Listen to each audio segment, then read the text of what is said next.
BJP ಬೆಂಬಲಿಗ ವಸಂತ ಗಿಳಿಯಾರ್ಗೆ ಸಂಕಷ್ಟ ಎದುರಾಗಿದೆ. ಪ್ರಚೋದನಾಕಾರಿ post ಹಾಕಿದ್ದ ಆರೋಪ ಅವರ ಮೇಲಿದೆ. ಕಲ್ಲಡ್ಕ ಪ್ರಭಾಕರ್ ಭಟ್ ಬಂಧನ ಆದರೆ ವಾತಾವರಣ ಸರಿ ಇರೋದಿಲ್ಲ. ವಸಂತ ಗಿಳಿಯಾರ್ಗೆ ಸಂಕಷ್ಟವೊಂದು ಎದುರಾಗಿದೆ. ಪ್ರಚೋದನಾಕಾರಿ ಪೋಸ್ಟ್ ಹಾಕಿದ್ದ ಆರೋಪ, ಆ ಆರೋಪಕ್ಕೆ ಸಂಬಂಧಪಟ್ಟ ಹಾಗೆ ಕಲ್ಲಡ್ಕ ಪ್ರಭಾಕರ್ ಭಟ್ ಬಂಧನ ಆದರೆ ವಾತಾವರಣ ಸರಿ ಇರೋದಿಲ್ಲ.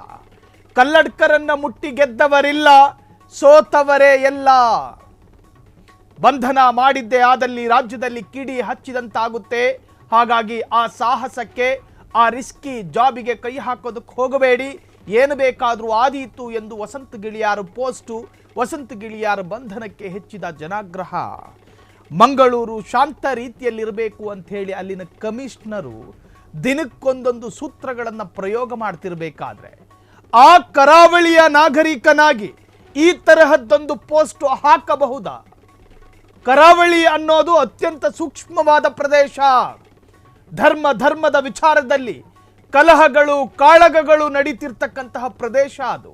ಆ ಪ್ರದೇಶದಲ್ಲಿ ಒಬ್ಬ ನಾಗರಿಕನಾಗಿ ಆ ಪ್ರದೇಶದ ಶಾಂತಿ, ಪೀಸ್ಫುಲ್ ವಾತಾವರಣ, ಸೌಹಾರ್ದತೆ, ಸಾಮರಸ್ಯಗಳನ್ನು ರೂಪಿಸಬೇಕಾಗಿದ್ದ ನಾಗರಿಕ ಸಮಾಜ ಎತ್ತ ಸಾಕ್ತಾ ಇದೆ ನಮ್ಮ ಸಮಾಜ. ಎಲ್ಲೋ ಕೂತ್ಕೊಂಡು ಏನೋ ಬರ್ಕೊಂಡು ಫೇಸ್ಬುಕ್ನಲ್ಲಿ ಹಾಕ್ತೀನಿ ಅನ್ನೋ ಹಠಕ್ಕೆ ಯಾರೂ ಇಳಿಯೋದಕ್ಕೆ ಹೋಗಬೇಡಿ. ಇಲ್ಲೊಂದು ಕಾನೂನಿದೆ, ಈ ನೆಲದ ಕಾನೂನನ್ನು ಗೌರವಿಸಿ. ತಪ್ಪು ಮಾಡಿದ್ದು ಕಲ್ಲಡ್ಕ ಪ್ರಭಾಕರ್ ಭಟ್ ಆದ್ರೇನು, ಮಸೀದಿಯ ಮೌಲ್ವಿ ಆದ್ರೇನು, ತಪ್ಪೇ ಅಲ್ವಾ? ಪ್ರಿಯಾಂಕ್ ಖರ್ಗೆ ಒಂದು ಹೇಳಿಕೆಯನ್ನು ಕೊಟ್ಟಿದ್ರು.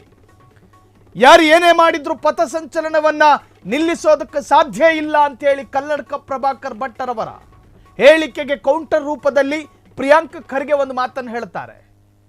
ಮಾಡಿದ್ದು ಭಟ್ರಾದ್ರೇನು, ಅವರಪ್ಪ ಆದ್ರೇನು, ಕಾನೂನು ಎಲ್ರಿಗೂ ಒಂದೇ ಅಂತ.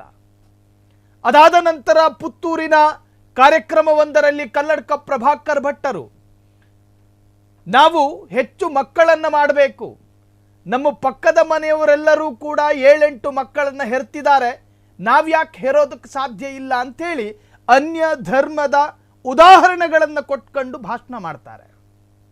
ಅವರ ವಿರುದ್ಧ ಮಹಿಳಾ ಹೋರಾಟಗಾರ್ತಿ ದೂರು ಕೂಡ ದಾಖಲು ಮಾಡಿದ್ದಾರೆ. ಈಗ ಪ್ರಭಾಕರ್ ಭಟ್ ವಿರುದ್ಧ FIR ದಾಖಲಾಗಿದೆ. ನಿಮಗೆ ಆಶ್ಚರ್ಯ ಅನ್ನಿಸಬಹುದು, BNS ಅಡಿಯಲ್ಲಿ ಪ್ರಚೋದನಾತ್ಮಕ ಭಾಷಣಕ್ಕೆ ಯಾವ ಕಠಿಣ ಸೆಕ್ಷನ್ ಅನ್ನು ಹಾಕಬಹುದೋ ಆ ಸೆಕ್ಷನ್ ಪ್ರಭಾಕರ್ ಭಟ್ ವಿರುದ್ಧ ದಾಖಲಾಗಿದೆ. ಕೋರ್ಟಿಗೆ ಹೋಗಬೇಕು. ಒಂದು ವೇಳೆ ನ್ಯಾಯಾಲಯದಲ್ಲಿ ಏನಾಗುತ್ತೋ ಏನಾಗಲ್ವೋ ಅದು ನ್ಯಾಯಾಲಯಕ್ಕೆ ಬಿಟ್ಟಂತಹ ವಿಚಾರ.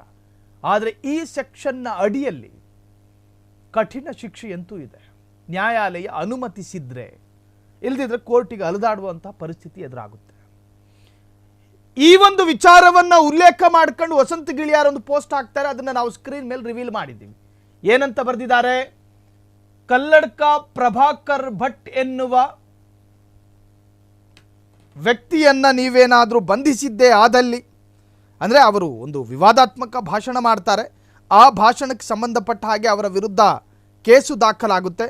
ಆ ಕೇಸು ನೋಡಿ, ವಸಂತ ಗಿಳಿಯಾರ್ ಬರ್ಕೊಂಡಿರೋದು ಅವರ ಪೋಸ್ಟ್, ಇದು ಫೇಸ್ಬುಕ್ ವಾಲಲ್ಲಿ, ಕಲ್ಲಡ್ಕ ಪ್ರಭಾಕರ್ ಭಟ್ ಎನ್ನುವ ಶಕ್ತಿಯನ್ನ ಕೆಣಕಿ ಉಳಿದ ಸರ್ಕಾರಗಳಿಲ್ಲ, ಭಟ್ಟರ ಬಂಧನಕ್ಕೆ ಒತ್ತಡವಿದೆ ಎನ್ನುವ ಮಾತುಗಳು ಕೇಳಿಸಿಕೊಂಡೆ, ಕರಾವಳಿ ಕಿಡಿಕಿಡಿಯಾದೀತು. ಏನು ಬೆಂಕಿ ಉಂಡೆ ಅಂತ ಪದಗಳು ನೋಡಿ. ಪ್ರಭಾಕರ್ ಭಟ್ಟರ ಪ್ರಭಾವ ಏನು ಎನ್ನುವುದನ್ನು ಪ್ರದರ್ಶನ ಮಾಡುವ ರಿಸ್ಕಿಗೆ ಯಾರೂ ಕೈ ಹಾಕದೇ ಇರೋದು ಸೇಫು, ಇಲ್ದಿದ್ರೆ ನಿಮಗೆ ಸೇಫ್ ಇಲ್ಲ. ಕರಾವಳಿ ಕರ್ನಾಟಕ ಶಾಂತಿಯಲ್ಲಿ ಇರಲಿ ಎನ್ನುವುದೇ ಸಲಹೆ. ಇಲ್ಲಿ ಏನು ಮಾಡೋದಕ್ಕೆ ಹೊರಟಿದ್ದೀರಿ ಕರಾವಳಿಯನ್ನ? ಕಲ್ಲಡ್ಕ ಪ್ರಭಾಕರ್ ಭಟ್ ಎನ್ನುವ ಶಕ್ತಿಯನ್ನ ಕೆಣಕಿ ಉಳಿದ ಸರ್ಕಾರಗಳಿಲ್ಲ. ಸರ್ಕಾರ ಉಳಿಯುತ್ತೋ ಮಣ್ಣಂಗಟ್ಟಿ ಪತನ ಆಗುತ್ತೋ? ತಪ್ಪು ಮಾಡುವಾಗ ತಿದ್ದಿ ಹೇಳುವ ಜವಾಬ್ದಾರಿ ಸರ್ಕಾರದ್ದಲ್ವಾ? ಆ ಸರ್ಕಾರವನ್ನೇ ಪ್ರಶ್ನೆ ಮಾಡುವ ಅಧಿಕಾರ ನಿಮಗೆ ಯಾರು ಕೊಟ್ಟಿದ್ದು? ಅದಾದ ನಂತರ ಅವರು ಮುಂದುವರಿಸ್ತಾರೆ, ಕರಾವಳಿ ಕಿಡಿಕಿಡಿಯಾದೀತು ಅಂದರೆ ಬೆಂಕಿ ಹಾಕ್ತೀರೇನು? ಶಾಂತಿಯಲ್ಲಿರುವಂತಹ ಕರಾವಳಿಗೆ ಬೆಂಕಿ ಹಾಕ್ತೀರಾ? ಮನುಷ್ಯನನ್ನ ಪ್ರೀತಿಸುವ ಮಂಗಳೂರಿಗೆ ಬೆಂಕಿ ಹಾಕೋ ಪ್ರಯತ್ನಗಳ ನಿಮ್ಮದು? ಕಾನೂನನ್ನು ಉಲ್ಲಂಘನೆ ಮಾಡೋದು ಪ್ರಭಾಕರ್ ಭಟ್ರಾದ್ರೇನು, ವಸಂತ ಗಿಳಿಯಾರ್ ಆದ್ರೇನು, ಸಂಬಂಧಪಟ್ಟಂತಹ ಕಾನೂನು ಒಳಗಾಕುತ್ತೆ. ಇಲ್ಲಿ ಯಾರಿಗೂ ಕಾನೂನಿನಲ್ಲಿ ತಾರತಮ್ಯಗಳಿಲ್ಲ. ತಪ್ಪು ಮಾಡಿದವನು ಶಿಕ್ಷೆ ಅನುಭವಿಸಬೇಕು. ನ್ಯಾಯಾಲಯ ಅನುಮತಿಸಿದ್ರೆ ಸೊ ಈತನ ಪೋಸ್ಟ್ ವಿರುದ್ಧ ಈಗ ಜನಾಕ್ರೋಶಗಳು ಕೂಡ ವ್ಯಕ್ತವಾಗಿದೆ. ಹಾಗಾದರೆ ಕಾನೂನು ಸಂಕಷ್ಟ ಎದುರಾಗುತ್ತಾ ಅನ್ನೋ ಪ್ರಶ್ನೆಗಳು ಕೂಡ ಸೋಷಿಯಲ್ ಮೀಡಿಯಾದಲ್ಲಿ ಪರವಿರೋಧ ಚರ್ಚೆಗಳು ಮುಂದುವರೆದಿದ್ದಾವೆ. ಕ್ಷಣ ಕ್ಷಣದ ಸುದ್ದಿಗಳಿಗಾಗಿ ಫ್ರೀಡಂ ಟಿವಿ ಸಬ್ಸ್ಕ್ರೈಬ್ ಮಾಡಿ, ಲೈಕ್ ಮಾಡಿ ಹಾಗೂ ಫಾಲೋ ಮಾಡಿ. ಹೊಸ ಸುದ್ದಿಗಳ ನೋಟಿಫಿಕೇಶನ್ಗಾಗಿ ಬೆಲ್ ಐಕಾನ್ ಮೇಲೆ ಕ್ಲಿಕ್ ಮಾಡಿ.